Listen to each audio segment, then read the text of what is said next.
Oi, pessoal, sejam muito bem-vindas ao nosso terceiro vídeo desse curso, Qual Sua Palavra de Vida? Reconectando o Amor que Cura através das constelações familiares.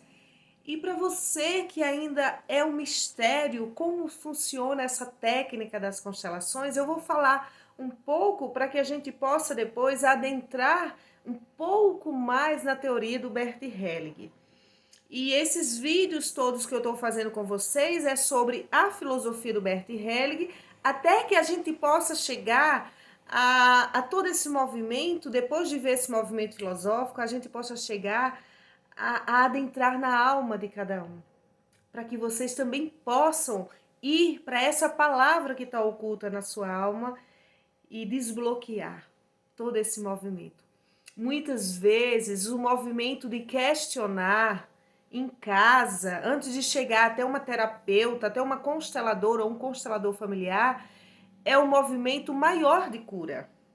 Porque quando as pessoas estão em casa questionando, analisando, trazendo as ideias da constelação familiar e fazendo comparações com o teu sistema, isso faz com que o foco da constelação chegue de forma mais elaborada até o constelador.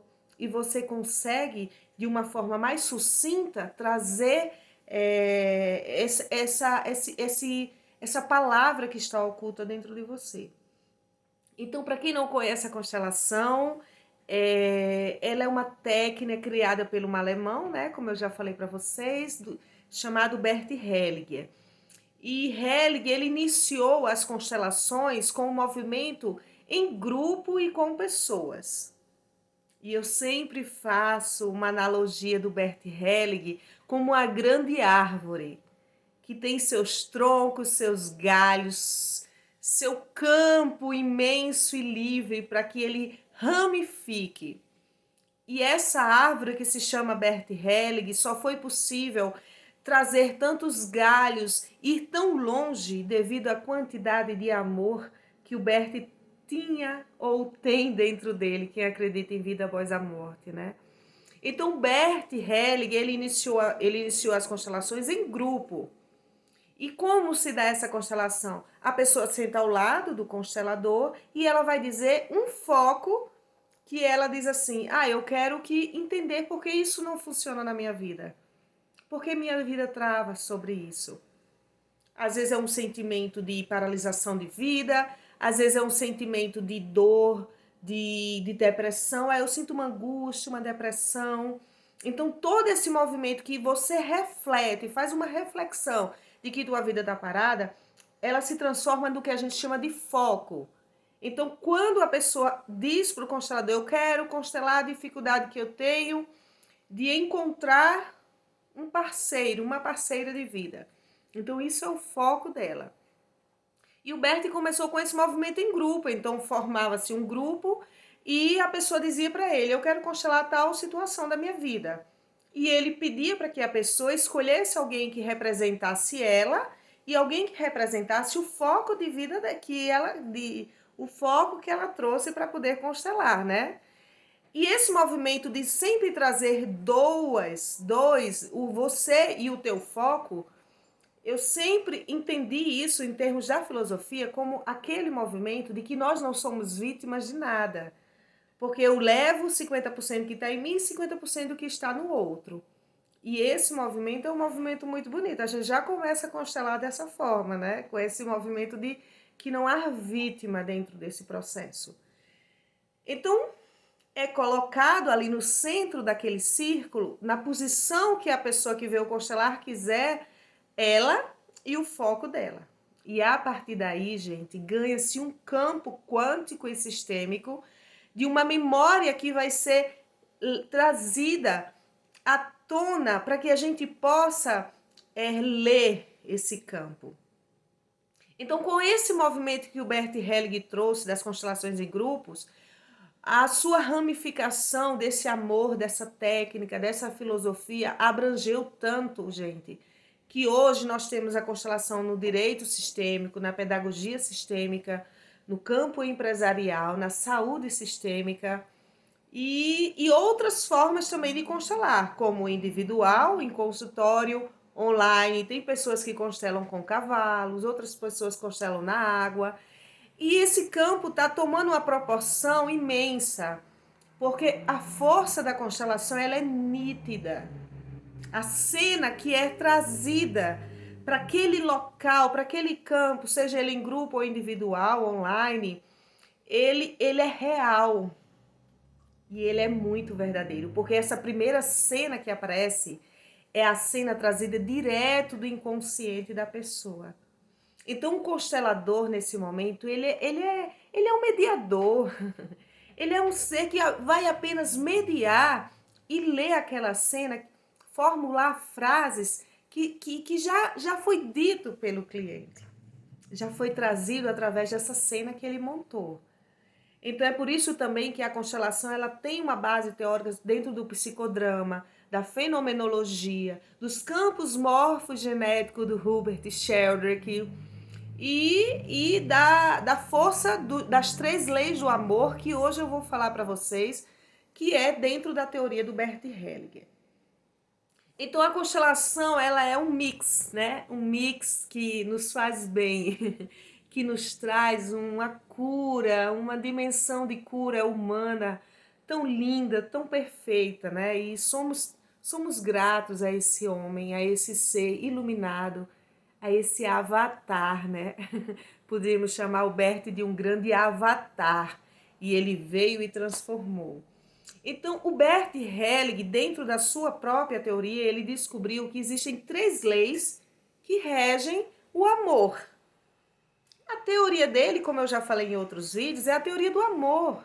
Então, existem 3 leis que regem essa teoria. E essas 3 leis, elas têm que ser cumpridas. Se elas forem burladas, haverá um emaranhamento, indiscutivelmente um emaranhamento com os membros do sistema da família.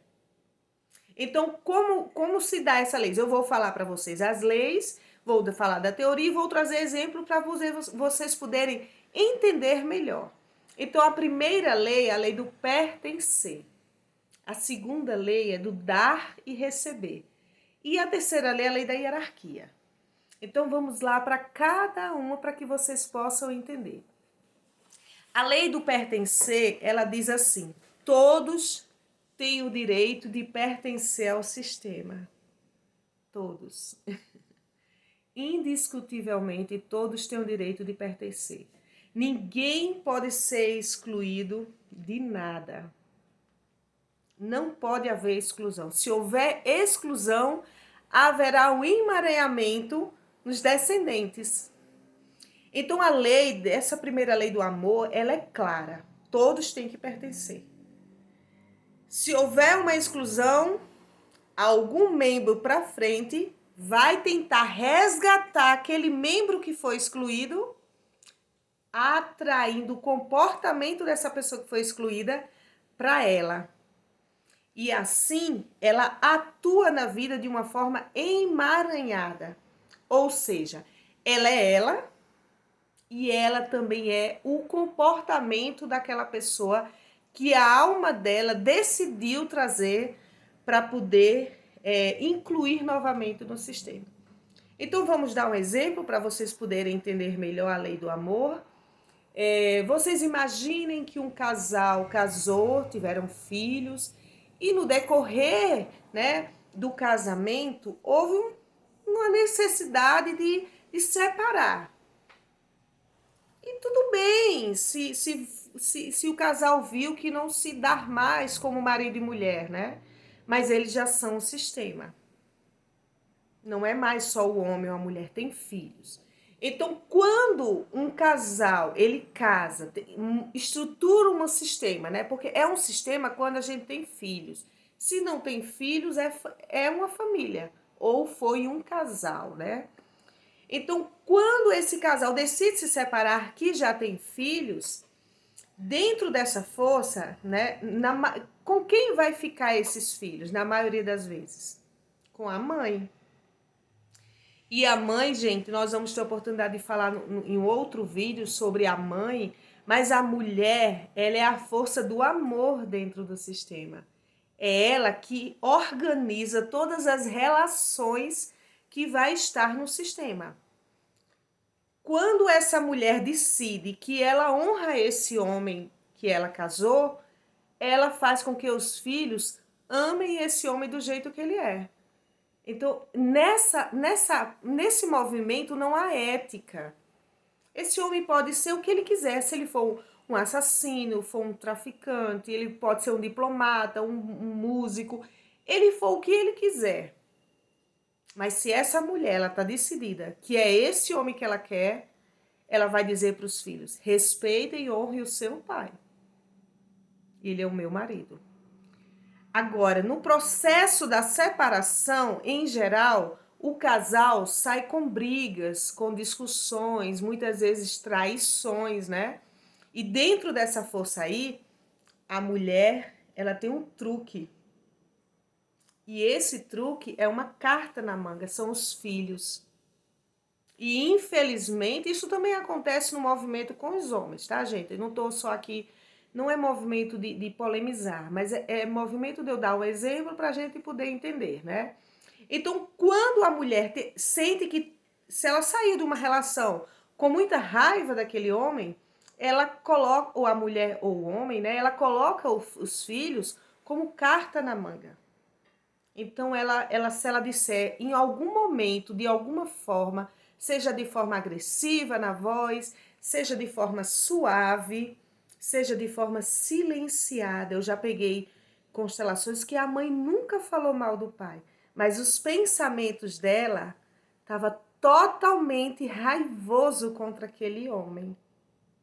Então, se a mãe ela tem uma percepção, um sentimento, ela emana isso através da energia dela para os filhos, que esse homem não é bom, então todo filho ele tende a se ligar mais no olhar da mãe. Por quê, né?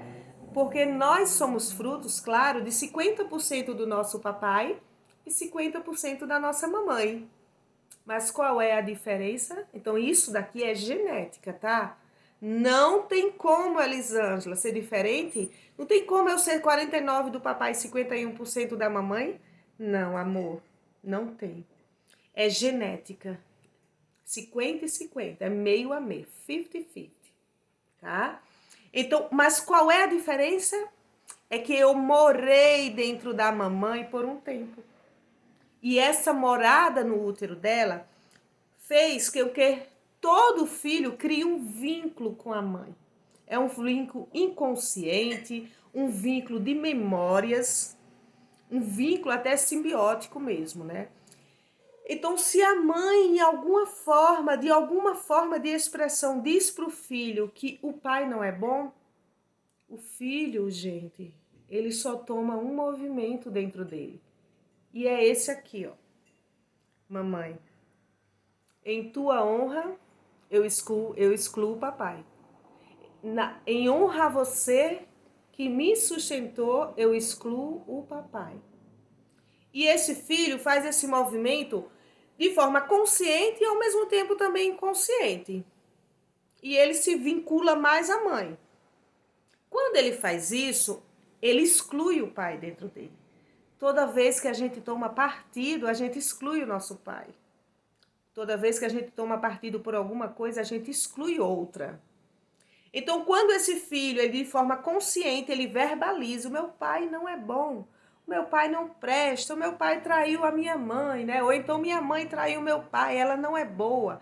Ele faz um movimento dentro dele de quebrar essa unicidade que nós somos. Essa coisa única, nós somos a junção, a união do nosso papai e da nossa mamãe. Então, quando o filho faz isso, ele exclui o pai. Quando ele exclui o pai de dentro dele, aí ele vai para a vida caminhar. Lembra daquele amor que eu falei, segue emaranhado, uma força que nos puxa para frente? Que é a força da vida. Esse filho, ele vai, porque a vida vai puxar essa pessoa. Só que vai chegar um determinado momento lá na frente que a alma dessa pessoa não vai conseguir sustentar tamanha exclusão. Porque ele não está excluindo um tio, um vizinho, um amigo da mãe dele. Ele está excluindo o portal de vida dele. Ele está excluindo 50% de quem fez ele. Então, o que é que essa alma vai fazer? A alma não tem fronteira, né? A alma é igual a música, né? Música é a mistura das bandeiras. O amor não tem fronteira, é meio de inspiração. Então, a alma não tem fronteira. A alma vai lá nesse pai e copia um comportamento desse pai, traz para dentro desse filho. Nesse momento, gente, o filho escreve uma frase oculta e em segredo, dele mesmo também, tá? E é nesse momento que a gente escreve nossas frases ocultas da nossa alma. E essa frase, ela é escrita mais ou menos assim, né? Papai, já que eu não posso dizer na frente da mamãe que eu te amo e te honro, então eu copio o teu comportamento. E assim, papai, você volta a pertencer a essa família. Nesse momento, o filho está emaranhado. Ele tem a força verbal de dizer: meu pai não é bom, eu não vou para a casa dele. E ele age igual ao pai. Mas ele fez isso em honra a quê? A primeira lei do amor, ao pertencer. Então, o pai desse garoto, dessa garota, tem o direito de pertencer. E como é que é pertencer? É morar junto? Ela diz: não, não é morar junto. É a gratidão que ele tem que ter ao portal de vida que esse homem foi, a esse 50% que esse homem foi para a vida dele. Então, quando ele toma a força de forma secreta e oculta, ele honrou a mãe dele, disse: ó, mamãe, eu tô aqui verbalmente dizendo a você que o papai não é bom. Mas de forma inconsciente ele traz o próprio comportamento para ele, do pai para ele. Gente, e infelizmente, na maioria das vezes, esse comportamento que é copiado do pai, ele não é o comportamento bom. Infelizmente. Ele é o comportamento ruim. Por quê? Porque ele está ligado através da dor. O filho se ligou pelo pai através da dor. Então, se o pai tem vícios de álcool, se o pai tem depressão, se o pai tenta suicídio, se o pai é muito mulherengo, eu falo pai ou mãe, tá, pessoal? Se o pai, ele deve muito, então ele pega um ou mais comportamento através dessa memória sistêmica familiar e ele traz para ele. Isso tudo secretamente, tá? Então, quando isso acontece, que ele traz, vamos supor que ele trouxe o vício do álcool. E o filho traz o vício do álcool para ele, e ele, quando cresce, vai trazer essa fonte do álcool, né? Então, aí, vamos usar esse termo assim, o caldo engrossa. Porque aquela mulher, a mãe dele, que teve muita raiva daquele homem, e que decidiu que o filho iria ser diferente, e para que o filho pudesse ser diferente, ela disse: eu vou dizer que o pai não presta para ele não se espelhar nesse homem. E tudo isso virou o contrário. Tudo que a gente nega, exclui, toma posse da gente. Tudo que a gente concorda como nos liberta. Né? Então, quando o filho faz esse movimento, que a mãe vê o filho igual ao pai, essa mãe começa a ter o quê? Raiva desse filho. Porque ela diz, né? Nossa, eu tive tanta raiva daquele homem, me esforcei tanto para deixar aquele homem e tô com uma criatura aqui igual a ele comigo. Então esse movimento aí é um movimento de um emaranhamento profundo, porque a mãe também tem que buscar separar dentro dela quem é o pai, quem foi o ex-marido e quem é o filho que ela sustentou no ventre, que ela deu a vida.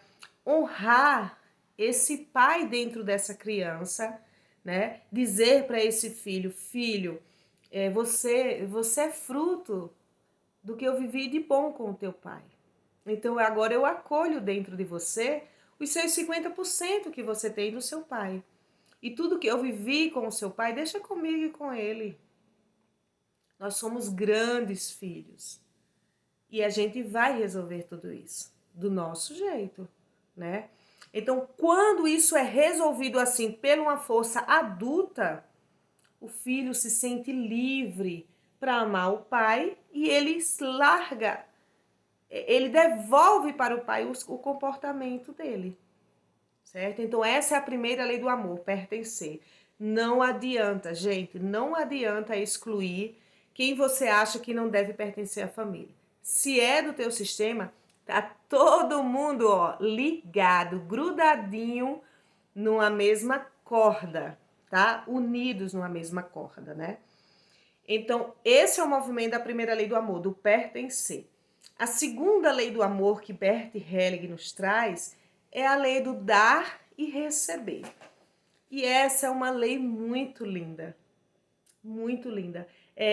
Antes de eu falar dessa lei, lembrem sempre que todos esses primeiros vídeos são os vídeos que vocês vão entender a filosofia do Bert Helling, para vocês irem aos poucos degustando esse vídeo, escutando, reescutando, para vocês irem fazendo esse movimento para dentro de vocês e dizer, ah, isso daqui tem a ver com a minha família, ah, esse outro exemplo que a Elisângela trouxe é o exemplo da minha família. Então, todo esse movimento filosófico que nós estamos fazendo agora nesses primeiros vídeos sobre a lei do Bert Helling, sobre a filosofia dele, são os movimentos que vocês vão adentrar dentro do sistema para vocês irem aos poucos localizando aonde está essa frase que está escrita na tua alma, que ela está oculta. E é a frase que paralisa a vida, né? Então, voltando, então essa segunda lei, que é a lei do dar e receber, é uma lei muito profunda que o Bert Helling nos deixou. E a lei do dar e receber diz assim: os nossos pais nos dão a vida e nós recebemos. Essa é a força. Então, o Bert, ele diz assim que os nossos pais só têm essa obrigação, nos dar a vida. E essa força de nos dar a vida é o sim, é o grande portal de vida que esses pais se tornaram para a gente. Então, foi através do sim de Deus que eu pude existir. Foi nessa conversa com Deus que eu pude dizer, eu quero ir, deixa eu ir, é hora de eu evoluir um pouco mais. E com esse sim que primeiro vem de Deus, eu entro dentro desse portal para chegar aqui até o planeta Terra, que é o papai e a mamãe. Então essa nossa existência, essa nossa vinda para cá, é o maior presente que a gente pôde ganhar. É a grande oportunidade de espiritualmente nós evoluirmos. Então, quando o pai e a mãe dizem sim para essa vida, seja em qualquer circunstância que eles disseram sim, seja um sim depois de um abuso, seja o sim depois que a mãe viu que foi deixada, foi traída pelo marido, ou a mulher viu que foi traída pelo homem, né? Ou o homem foi traído pela mulher. Então, seja o sim que ela viu que era o momento que ela perdeu o emprego, mas ela disse, mas eu estou grávida e essa criança virá. Então, todos esses sim, nas circunstâncias de cada um aí de vocês, tentem ir buscar uma percepção, uma memória do sim da mãe, do sim do pai, nesse exato momento que eles disseram, ela veio. Onde come 5, come 6. Aonde eu amo 5, eu amo 6. Então esse é o primeiro sim, é o sim espiritual. É o sim que os nossos pais disseram a Deus, a essa força suprema, a essa consciência suprema e maior que rege todos nós aqui. Então esse sim que os nossos pais nos deram, ele é maior do que qualquer força emaranhada e sistêmica e humana que os nossos pais atuaram conosco. Com essa frase que eu falei para vocês, eu trago a força de que os nossos pais, eles têm uma força divina e uma força humana. A força divina dos nossos pais, gente, é a força aonde eles dizem esse sim para Deus. E a força humana é a força do que a gente recebeu que não foi tão bom às vezes, né? Tem muita gente em consultório que eu pego que dizem, Elisângela, eu sofri abuso da minha mãe ou do meu pai durante 5, 6, 7 anos. Minha mãe disse que meu cabelo era ruim o tempo todo. O meu pai nunca esteve dentro de casa, nunca esteve presente. Então, esses movimentos humanos são os movimentos humanos dos nossos pais, né? Então, isso sim, isso é a força da lei do dar e receber. Então, ser grato a esse primeiro sim é a maior gratidão que a gente pode ter na vida. A terceira lei do amor é a lei da hierarquia. E Bert nos diz assim, que existe uma hierarquia nos relacionamentos humanos. E essa hierarquia é de quem chegou primeiro na vida. Então, os nossos pais, por isso que os nossos pais são os grandes e nós somos os pequenos. Porque eles são grandes porque eles chegaram primeiro. E dentro de ter chegado primeiro, eles estão acomodados numa força de dor, de amor, de fluxo, de paralisia, né? Então a gente também precisa respeitar essa chegada deles primeiro e dizer: mamãe, eu deixo que você reaja ao papai no tempo que você conseguir. E agora eu ganho força para o meu fluxo de vida. Então, o amor, a lei da hierarquia é essa lei da gente olhar os nossos pais, os nossos antepassados, como os primeiros, como os maiores. E nunca tomarmos pra gente o que a gente vê e acha que deveria mudar na vida deles ou resolver na vida deles. Então, essas são as leis do amor do Bert Helling e vamos caminhando um pouco mais para frente e eu vou trazer novamente outros